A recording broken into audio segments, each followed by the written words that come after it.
미국 증시 분위기를 생생하게 전해드리는 이항영의 월가이드 시간입니다. MTN 이항영 전문위원님 제 옆에 나와 계십니다. 위원님 안녕하세요. 네, 안녕하세요. 네, 간밤 미국 증시 분위기가 어제랑 조금 비슷했던 것 같아요. 3대 지수 모두 뭐 이렇게 큰 폭의 어떤 움직임 나타나지는 않지만 그래도 사실 전체적으로 봤을 때는 굉장히 강한 수준에 올라와 있고요. 어떻게 분석하고 계세요? 네, 맞습니다. 어저께는 약 3대 주가 약보합 정도 하면서 약간 엇갈리는 모습이었습니다. 오늘도 마찬가지입니다. 보합 그 플러스라고 얘기할 수는 있지만요.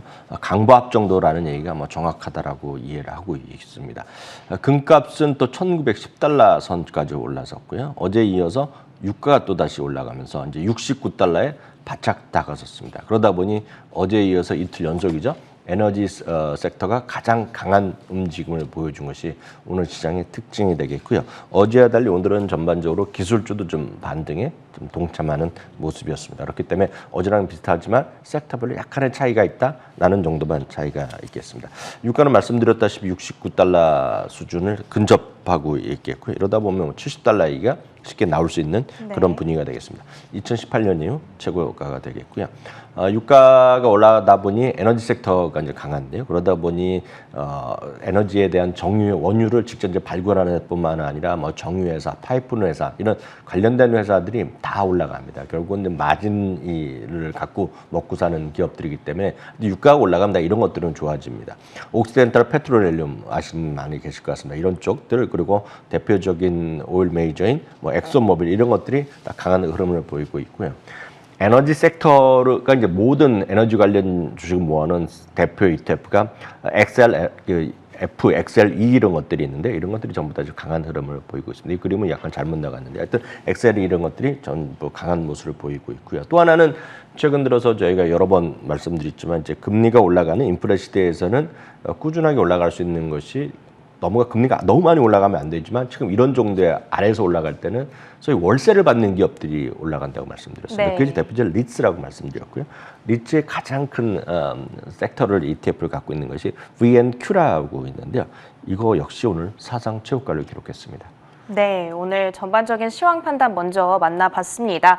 3대 지수는 강보합 수준에서 마감을 했고요. 그 안에서 유가가 이틀 연속 급등을 했기 때문에 에너지 섹터가 조금 눈에 띄는 흐름을 보였다라고 정리를 해볼 수 있을 것 같습니다. 한편 이 뉴스 화면을 많이 장식하고 있는 기사를 제가 오늘 봤는데요. 네네. 바이든 대통령이 4th of July라 그러잖아요. 네네. 미국의 독립 기념일을 기념하면서 네. 뭔가 미국인들에게 특별한 선물을 준비했다고요? 네, 맞습니다. 바이든 대통령 이제 취임 이후 적극적으로 이제 백신을 맞춘 거 아닙니까? 우리 입장에서 너무 미국 사람을 맞춘다 할 정도로 이제 미국에서 많이 맞춘 거 아실 것 같습니다. 그래서 이스라엘 제외하고는 제일 많이 인구 대비 많이 맞은 나라가 몇 나라가 있는데 그 중에 하나가 분명히 미국입니다. 그래서 7월 4일 날을 이제 코로나19로부터의 독립기념일로 만들겠다는 얘기를 이제 여러 차례 선언했습니다. 지금 이제 한 번 이상 맞은 사람이 미국의 성인에서 한 62% 정도 되는 걸로 알고 있는데 이제 제시를 한 거죠. 70%까지 가면 이제 선물을 쏘겠다는 얘기를 하는 겁니다. 그래서 네. 저희도 한번 이제 월가어즈라고 요즘 유튜브 진행하면서도 한번 이런 얘기를 반농담 삼아서 말씀드렸는데, 맞아요. 근데 맥주를 지금 소비가 이제 그동안에 한 4, 5년 동안 줄어들었기 그렇기 때문에 맥주에 대한 소비가 늘어난다는 얘기를 좀 말씀드린 적이 있는데 여하튼 그러다 보니 70%가 돌파하면 21살 이상 성인인데요. 이게 주별로 약간 차이가 있기 때문에 그냥 21살로 얘기를 한 것 같습니다. 21살 이상 미국 모든 성인에게 공짜 맥주를 쏜다고 합니다. 그러니까 엄청난 거를 하는 거죠. 물론 여기에는 이제 에너조 부시라고 해서요. 쉽게 얘기해서 버드와이저 있지 않습니까? 그 회사가 이제 같이 하는데 돈은 내는지 돈을 주는지 그냥 회사에서 쏘는지 모르겠으나 여튼 이런 거를 하는 거가 되겠고 이게 하나 예를 들어 드리는 거가 되겠고요. 그럼 이제 수많은 주나 연방, 주, 시 차원에서도 적극적으로 이런 얘기를 많이 합니다. 우리나라도 이제 그런 거를 이제 지방 정부, 우리나라는 이제 중앙 정부장에서 준비를 하고 있는 거 많이 뉴스를 보시고 기대하시면 많을 것 같은데요. 일부 주나 이런 데서는 로또를 통해서 대학생 등록금을 면제해 준다거나 아니면 특별 로또를 그 사람들만 대상으로 로또를 발행해서 로또를 이런 것들을 많이 좀 준비를 하고 있는 모습이 되겠고요. CBS 헬스 같은 경우는 추첨을 통해서 미국 사람들이 한번 가보는 게 꿈 아닙니까? 슈퍼볼 입장권이라든가 그 크루즈 티켓을 쏜다는 거거든요. 그러니까 이런 거 일반적으로도 차일드 그 애들을 위해서는 각종 지원책 이런 것들을 많이 얘기하고 있습니다. 여하튼 이런 것들이 시장에서 미국의 어떤 하나의 어떤 단상이다라고 이해하시면 되겠고요. 이건 뭐 주가는 그냥 보여드리는 거지만 에너지 오브 신베버 소위 버드와이저입니다. 심볼은 버드 있죠. BUD인데요. 뭐 이것 때문에 꼭 그렇겠냐라고 할 수는 없겠으나 52주 신고가를 기록한 날이 되겠습니다. 우연찮게 52주 신고가를 네네. 오늘 경신을 한 흐름이었네요. 미국에서 이렇게 참 창의적인 아이디어를 잘 어떻게 생각을 해내는 것 같아요. 이제 사람들이 백신을 맞을 수 있게 더 독려를 하기 위해서 다양한 이벤트들을 펼치고 있다 이런 이야기도 해주셨고요. 앞서 위원님께서도 잠시 언급을 해주셨지만 저희 이 굿모닝 글로벌의 공식 유튜브 채널 월가워즈에서도요. 이 맥주에 대해서 다양한 이야기를 풀어냈으니까 들어가서 확인해 보셔도 재미있을 것 같습니다. 계속해서 간밤 이제 특징적인 움직임들을 보였던 특징주들 확인해 보도록 할 텐데요. 그 중에서 일단 이 밈 스탁들에 대한 이야기를 반드시 하고 넘어가야 될 것 같아요. 도대체 AMC가 왜 이렇게까지 폭등을 나타내고 있을까요? 네, 뭐 AMC는 이제 아시다시피 이제 작년 11월, 12월만 하더라도 이게 언제 무너질지 모른다 하는 그래서 뱅크럽시 가능성까지 얘기 많이 했던 거거든요. 네네. 그렇지만 어찌됐건 살아났습니다. 그래서 올해 이게 한 3,000%가 올라갔을 겁니다. 2,500, 3,000% 올라가면서 미국 기업 중 S&P 500에서는 이제 제일 많이 올라간 네네. 기업 중으로 좀 분류되고 아마 웬만하면 크게 떨어지지 않는 한 아마 상당히 랭킹으로 오늘 올해까지 끝날 수 있는데 지금은 이제 좋다고 생각하면 새로운 CEO가 이제 경영을 잘한다는 얘기도 하는 거가 되겠고요. 가장 중요한 것은 어떤 그 뉴스의 어떤 모멘텀으로 보면 하여튼 극장을 다시 가는 거 아닙니까? 물론 2019년 수준은 아직 멀었다고 말씀드렸지만 극장을 가는 것이 이제 핵심이 되겠죠. 여기도 똑같습니다. 극장 오는 사람들한테 그러니까 그런 기념이죠. 1년 만에 1년 반 만에 오픈 기념하면서 예를 들어서 팝콘 무료로 쏜다 이런 것들을 좀 행사를 하고 있거든요. 그러니까 그런 것도 있겠으나 실제로 보면 여러분 많은 얘기하는 밈스탁이라는 거에 대표 주자로 그렇죠. 분류되고 있는 것이 핵심 키워드라고 되겠고요.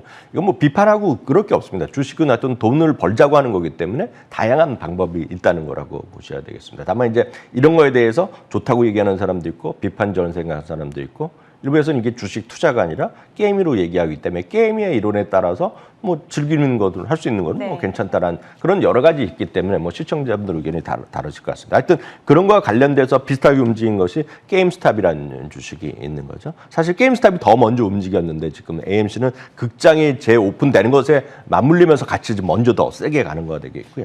또 배드 베스 앤 비욘드라는 건 그러니까 우리나라는 없지만 이게 일반적인 소품을 파는 그냥 규모가 좀 작은 이제 이런 매장이라고 할까요? 이렇게 이해하시면 되겠는데 네. 자꾸 줄어드는 회사입니다. 이런 것들이 이게 똑같은 그림이죠. 게임스탑이나 거의 똑같은 겁니다. 왜냐하면 이게 여기에 나오는 물건들을 더 싸게 파는 것이 전부 다 아마존에서 다 팔기 때문에 쉽지 않은 거거든요. 그러니까 이런 것들이 이제 지금 밈스타에 분류되고 있겠고요. 또 하나 이제 보여드리면 이제 한때는 캐나다에서 시가총 1위를 했던 기업입니다. 그리고 한때는 이제 그 소위 아이폰이 나오기 전에는 소위 스마트폰의 그런 거에 초창기에 났던 것이 블랙베리죠. 정말 유행했었죠. 네, 그래서 보시면 이제 미국의 대통령, 뭐 미국의 TV에나 그런 거 보면 다 이걸 했거든요. 보안 때문에. 그러니까 한때의 블랙베리가 지금 이제 또 뭐 얘기하면서 이것도 역시 밈스라고 분류되면서 어저께 뭐 엄청나게 올라갔거든요. 네. 오늘도 마찬가지. 그런 흐름이 있다라는 정도. 그러니까 팩트만 전해드립니다. 네, 이 밈스탁들 사실 고민 되게 많으실 것 같아요. 그러니까 지금 나도 하고 싶은 느낌이 들면서도 사실 리스크가 굉장히 크기 때문에 고민이 많으실 것 같은데 위원님께서 어떻게 보세요? 그러니까 이걸 그냥 즐겨보는 의미에서 한번 해봐도 괜찮다고 생각하세요? 아니면 리스크가 너무 크니까 안 건드리는 게 낫다라고 오늘 이제 생각하세요? 마켓워치나 일부에서는 일부 이제 투자 전략가들이 논쟁하는 모습이 나오는데 일부에서는 이런 얘기합니다. 이제 이것도 괜찮다는 얘기. 할 사람은 하는 건데 철저하게 게임으로 얘기를 하는 거죠. 그래서 네. 뭐 스포츠 게임을 하고서 게임이 끝난 다음에 게임에 돈 내고 야구장을 갔지만 끝나고 나면 즐기면서 끝났잖아요. 그쵸. 그 야구를 평생 보는 게 야구는 현실적으로 끝났잖아요. 그래서 그렇게 얘기하는 사람도 있고 다만 할 때는 돈을 날릴 수도 있다라는 마음가짐을 갖고 출발해야 된다 얘기를 그렇죠, 하는 사람도 있는 겁니다. 아마 계속 말씀드리지만 이거는 주식이라는 것 자체는 돈을 벌자고 하는 거기 때문에 다양한 방법으로 매매를 하는 거죠. 그렇기 때문에 이런 것들은 각자 알아서 판단하시면 되겠고 이건 뭐 도덕이 아니고 늘 말씀드리지만 주식 투자는 도덕이랑은 아무 상관 없거든요. 네. 그러니까 그런 관점에서 이해를 하시면 되겠습니다. 네, 알겠습니다. 기타 특징주로는 테슬라들 또 확인해 봐야 될 것 같아요. 테슬라의 네. 주가가 또 이렇게 한 차례 하락을 했는데 어떤 요인에서 이렇게 떨어지는 걸까요? 물론 이제 뭐 오늘 6천여 대 자동차를 리콜한 것이 나왔는데 그것 때문에 떨어졌다는 것은 뭐 저는 아니라고 보고 있습니다. 왜냐하면 자동차 회사는 늘 리콜하는 거가 되겠고요. 어떨 때는 리콜을 대규모 리콜하는 것으로 오히려 마케팅 포인트로 잡기도 하거든요. 그래서 그것보다는 지금 이제 2018년인가요? 이제 한때는 이 회사를 테슬라를 전부 상장 폐지하면서 전부 다 이제 인수하겠다 그런 얘기를 해서 갖고 사회적 큰 문제가 됐었거든요. 그래서 이제 미공개 정보다 그러면서 그거를 SEC 우리나라 보면 금융위원회 감독기관과 서로 해갖고 2천만 불인가 아마 파인을 내고 끝난 거를 알고 있고 그때 조건이 이런 게 있었습니다.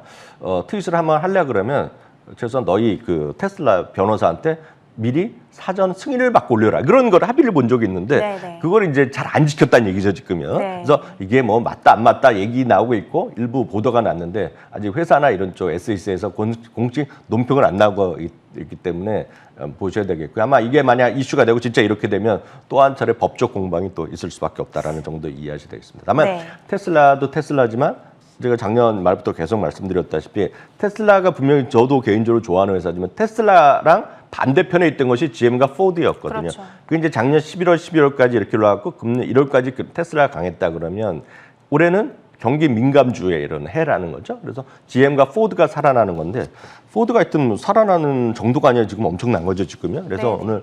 오늘 종가는 알지만 이 두 번째 오늘 장중에 15달러를 도전했었거든요. 그게 이제 시장의 흐름이다. 앞서 말씀드렸다시피 밈 스탁도 하나의 흐름이듯이 이런 포드나 이런 경기 민감주가 가는 것도 우리가 무시해서는 안 될 흐름이다라고 보셔야 되겠고요. 어제는 이제 디즈니였는데 오늘 이제 카니발이 오늘 시험 운행을 허가를 획득했습니다. 그래서 아마 6월 말과 7월 초에 그러니까 시험 운행이라는 거는 그러니까 돈 받지 않고 너희들 발런티에 있으면 그렇게 한번 테스트 해보라는 거거든요. 지금 허가를 받아갔기 때문에 여기서 시험 운행에 문제가 없으면 아마 미국에서 대대적으로 아마 이것도 독립기념일 전후해서 뭐 디즈니가 됐건 로얄 캐리비안이 됐건 카니발이 됐건 노르웨지안이 됐건 아마 전부 다 공식 운항을 시작할 가능성이 크다 이렇게 이해하시면 되겠습니다. 네, 알겠습니다. 계속해서 이제는 조금 거시적인 관점에서의 이야기를 나눠보도록 할게요. 지금 미국 증시가 상대적으로 강하다라고 말을 할 수가 있겠고 그 요인으로는 이제 뭐 여러 가지가 있겠지만 백신 보급 속도가 굉장히 빠르다는 점, 또 경제 활동이 이제 재개되고 있다는 점 등이 네네. 꼽히고 있습니다. 그런데 이런 요인들을 우리가 구체적으로 이제 살펴볼 수 있는 수치들이 있으면 좋을 것 같거든요. 네, 맞습니다. 이제 많은 분들이 이제 앞서 이제 미국의 대통령이 지금 백신 맞으면 프리 비어를 준다 이런 얘기까지는 네네. 공식 멘트 한 거거든요, 직접 오늘 대통령이. 그러니까 그런 거 정도로 지금 선진국이 이제 집중을 한 거죠. 그래서 사실 이스라엘은 이제 도시국가니까 저 제외하면 제일 백신을 많이 맞은 나라가 영국이고요. 영국이 아스트라제네카 직접 생산하고 다 하니까 맞았고요. 그러니까 미국이 맞췄고. 미국의 바로 위에 있는 나라가 캐나다인데 캐나다는 생산 설비가 없는데 미국이랑의 관계 그리고 아시는 분 계시겠지만 럼버란 거 있지 않습니까? 네네. 럼버는 거의 대부분 캐나다에서 오기 때문에 캐나다에서 막으면 집을 못 짓거든요. 그러니까 아마 제가 보면 뭔가 협상이 있었겠죠. 그렇기 때문에 캐나다도 엄청 맞았거든요, 지금요. 그러니까 그런 나라들이 지금 잘 나가고 있는데요. 오늘 이거를 이제 구체적으로 그림을 하나 구했는데 이게 아마 보시면 딱 이해가 되실 것 같습니다. 딱 보시면 어렵지만 파란색 그림 있죠. 네. 파란색 그림이 어디냐면 developed country입니다. 선진국입니다. 선진국이요. 빨간색인 이머닝 마켓인데요. 오른쪽은 이제 GDP당 1인당 GDP니까 오른쪽으로 갈수록 당연히 잘 사는 나라가 되겠고요. 왼쪽은 인구 100명당 몇 명이 맞았느냐 하는 거 수치가 되겠거든요. 우리 식으로 보면 접종률이 되겠는데요. 이스라엘이 높고 그다음에 이제 영국 그리고 미국 그런 게 등등이 있겠고요. 네. 참고적으로 우리나라도 이 그림에는 이제 선진국으로 포함되어 있기 때문에 우리나라가 이 그림에는 16%로 지금 나옵니다. 한 번 네. 이상 맞은 사람들이. 그래서 이런 쪽이 지금 상대적으로 잘 나가고 왼쪽 있는 나라들이 주식시장도 못 나가고 있는 건데 상대 덜 가고 있는 거죠. S&P 500 올해 들어서요 13.5% 올라갔습니다. 북미를 제외한 여기서 선진국이라고 하면 흔히 북미를 제외합니다. 미국과 캐나다를 제외한 선진국이죠. 쉽게 해서 일본이 들어가고요. 그리고 대부분이 유럽이 들어가고 호주가 들어갑니다. 이런 나라들이 10.61% 올라갔고 이머징 마켓이 7.69%밖에 못 올라간 겁니다. 다음은 미국과 EU, 한국의 백신 접종률 추이 보겠는데 이것도 역시 미국, 이머징 마켓 그리고 미국과 EU죠. EU 그다음에 한국이 되겠는데요. 상대적으로 MSCI 한국이 올해 이제 상대적으로 이들 나라보다 뒤집니다. 왜냐하면 한국은 작년에 훨씬 더 당했거든요. 5.82%인데 사실 보면 너무 큰 걱정은 안 하셔도 되는 게 전 세계 주요 국가 중에서요. 1인당 GDP가 2019년을 4분기를 회복한 날은 달랑 7개 국가밖에 없습니다. 네네. 거기에 이제 미국, 한국, 중국이 제일 먼저 회복했고요. 한국을 포함해서 7개 국가밖에 안 되기 때문에 이들 나라 중심으로 아마 주식 투자하시면 맞을 것 같다. 그래서 다시 한번 소개드립니다. 네, 한국에 포함됐다는 게 조금 자랑스럽기도 하네요. 한국도 뭐 요즘 속도가 엄청 빠르기 때문에 네, 조만간 네. 뭐 상당히 여기 높이 나갈 가능성이 크고 그렇기 때문에 한국 시장이 강한 겁니다. 상대적으로 네, 다른 나라에 네. 비해서. 네. 전체적인 이 틀에서 강한 증시 흐름, 회복세를 나타내고 있는 이 여러 국가들 보여주는 자료들도 확인해 봤고요. 미국 증시가 또 상대적으로 강할 수밖에 없는 여러 요인들에 대한 어떤 자료들도 확인해 봤으니까요. 이런 자료들도 참고해서 투자 포인트 잡아보시길 바라겠습니다. 간밤 마감한 미국 증시 시황 판단 MTN 이항영 전문위원님과 함께했습니다. 고맙습니다.